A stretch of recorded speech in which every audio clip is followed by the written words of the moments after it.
It's not the critic who counts. It's not the man who points out how the strong man stumbles or where the doer of deeds could have done it better.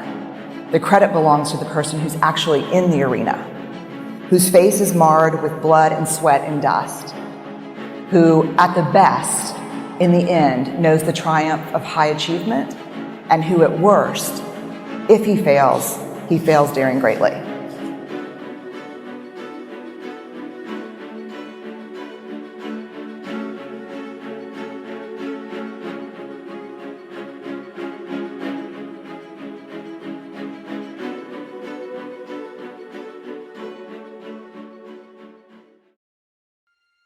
So I want to tell you about something that changed my life as a creative person. And it's a quote from Theodore Roosevelt, and it has completely, I know it sounds cheesy and cliche to think a quote can change your life, but sometimes when you hear something, when you need to hear it and you're ready to hear it, something shifts inside of you. And so my story is that I am a researcher, and I never thought I would have a big public career. And so I did a TED Talk that went very viral. And in the wake of that, I was kind of everywhere for a couple of months, on every CNN.com, NPR. It was everywhere, and something I wasn't used to.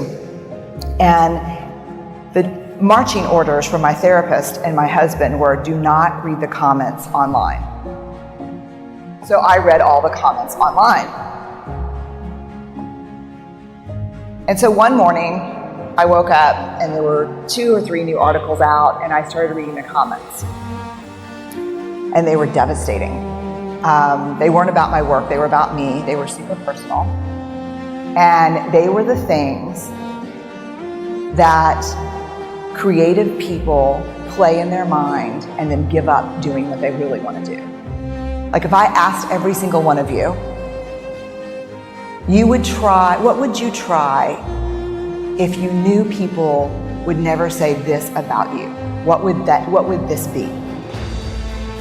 Those were the comments that morning. Of course she embraces imperfection. What choice does she have? Look how she looks. I feel sorry for her kids. Less research, more Botox. Just mean personal attacks, the things that really, up until that moment, had inspired me to stay very small in my life and my career, just so I could avoid those things.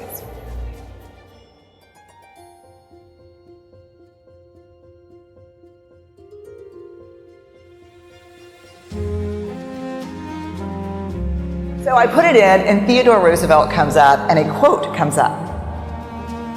And I read it, and this is what it says. It's a quote from a speech that he gave in the early 1900s at the Sorbonne, and a lot of people call it the Man in the Arena speech. And this is the passage that changes my life. It's not the critic who counts. It's not the man who points out how the strong man stumbles or where the doer of deeds could have done it better. The credit belongs to the person who's actually in the arena, whose face is marred with blood and sweat and dust, who, at the best, in the end, knows the triumph of high achievement, and who, at worst, if he fails daring greatly. So the moment that I read that, I closed my laptop, and this is what shifted in me. 3 huge things. First, I spent the last 12 years studying vulnerability. And that quote was everything I know about vulnerability. It is not about winning, it's not about losing, it's about showing up and being seen. The second thing, this is who I want to be. I want to create. I want to make things that didn't exist before I touched them. I want to show up and be seen in my work and in my life.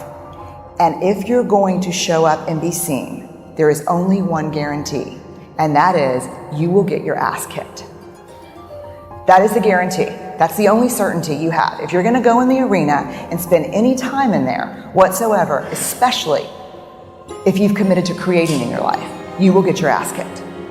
So you have to decide at that moment, I think for all of us, if courage is a value that we hold, this is a consequence.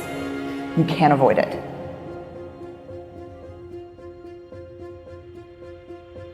The third thing, which really set me free and is kind of a new philosophy about criticism, which is this.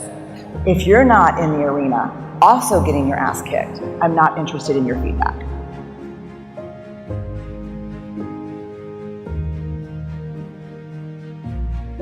If you have constructive information, feedback to give me, I want it. And I'm an academic, I'm hardwired for wrestling around with stuff like that. If you say, hey, you forgot all this literature, or hey, you should have done this, or terrible sentence construction over here, like let's do it.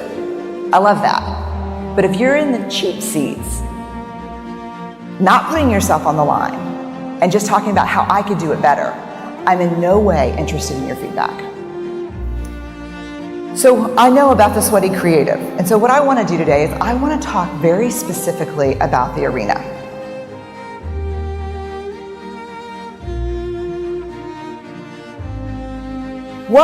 The arena's right there. You can see it, the light's there. And the fear is this. I'm scared, a lot of self-doubt, comparison, anxiety, uncertainty. And so what do most people do when they're walking into the arena and those things are going to greet them up top? What do? You armor up, right? This is where I would imagine the old days that they got all their stuff on. But God, that stuff is heavy. And that stuff is suffocating. And the problem is when you armor up against vulnerability, you shut yourself off. And I've said this to audiences before, but I have never said it to an audience where it is more true than today, this second. When you armor up in this hallway, you shut yourself off from everything that you do and that you love. Because vulnerability is certainly a part of fear and self-doubt and grief and uncertainty and shame, but it's also the birthplace of these. It's the birthplace of love, of belonging, of joy, trust, empathy, creativity, and innovation. Without vulnerability, you cannot create.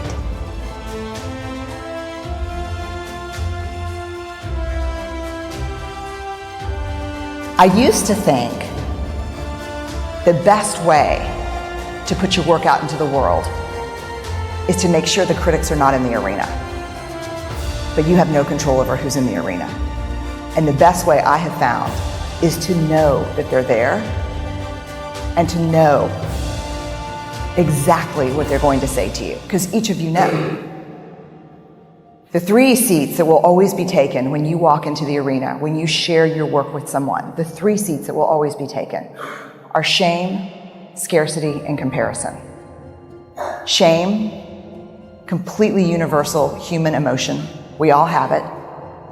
It's that gremlin that whispers, you're not enough.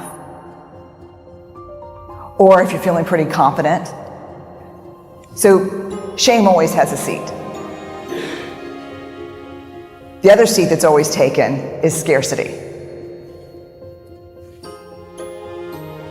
What am I doing what am I doing that's original? Everyone else is doing this. 150 people are doing it who are better trained than I am. What am I contributing? Does this really matter?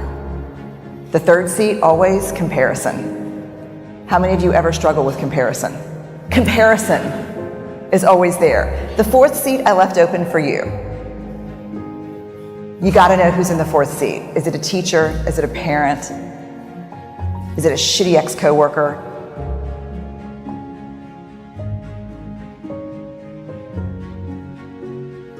The thing is, I don't care what people think. I don't worry about the critics in the arena.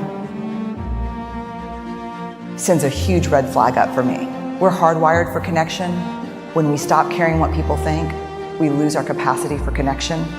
When we become defined by what people think, we lose our capacity to be vulnerable. Not caring what people think is its own kind of hustle. Trust me.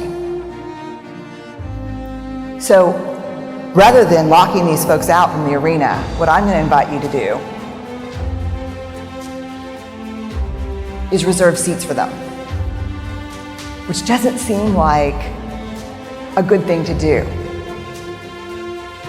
But I have 13,000 pieces of data, and I've done this work for 12 years. And what I have found and what I have learned from these folks and then try to apply it in my own life that has changed my life is to reserve a seat, to take the critics to lunch, and to simply say when I'm trying to do something new and hard and original and I'm trying to be creative and I'm trying to innovate, to say, I see you, I hear you, but I'm gonna show up and do this anyway.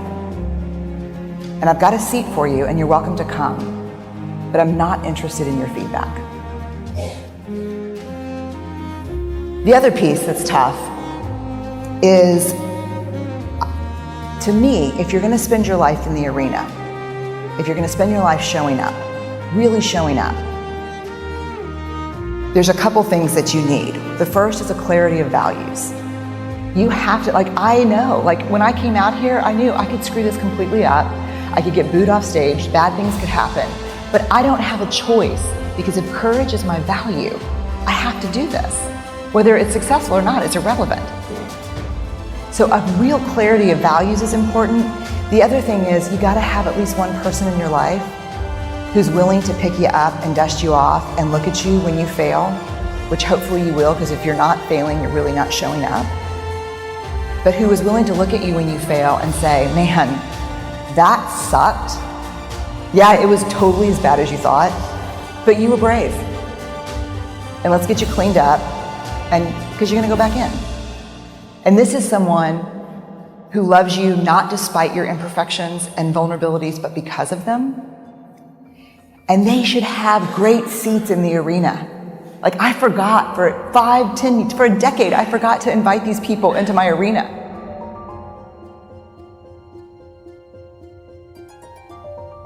I didn't want to belong to a club that would let me in. I forgot to invite people because I thought, if you're my fan, if you're here supporting me, how important could you be?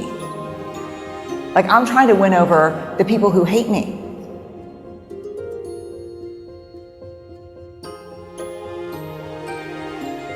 The last part is, so I guess the real specific how-tos are this. The world keeps going, whether you know it or not. The critics are in the arena, whether you identify them and think about the messages that keep us small. They're there, whether you do that or not. What I have found in my life and what I've found in my research, which fueled what I did in my life, is that the people who have the most courage, who are willing to show up and be the most vulnerable, are the ones who are very clear about who the critics are. The ones who reserve seats for them and say, I hear you, I get it, I know where the messaging's coming from, I'm not buying it anymore. So to get very clear. The last thing, which I think is the hardest, is this. One of these seats needs to be reserved for you. One of these seats needs to be reserved for me. I need, when we look up and we're putting an idea, our piece of art, our design forward, who do you think the biggest critic in the arena normally is? Yourself. And so, definitely me. I have never watched either of those TED Talks. Because it's not in service of the work for me. And I try to do things that are only in service of my work, because what would it serve for me to watch it? I would sit there and go, oh my God, it's stuck in your stomach. Oh my God, that's not what you were gonna say. We're so self-critical. And one of the things that I think happens, and I think this happens a lot, it happens in different professions, but I think I see it a lot with creatives, is there is an ideal of what you're supposed to be. And what a lot of us end up doing is we orphan the parts of ourselves that don't fit what that ideal is supposed to be. And what it leaves when we orphan all those parts of us is it just leaves the critic. And so reserved in this seat is this. Where we came from, how we started, the people who love us, the moments that make us who we are. And in that chair should be this person. The person who believes in what we're doing and why we're doing it. And the person who says, Yeah, it's so scary to show up. It feels dangerous to be seen. It's terrifying. But it is not as scary, dangerous, or terrifying as getting to the end of our lives and thinking, what if I would have shown up? What would have been different?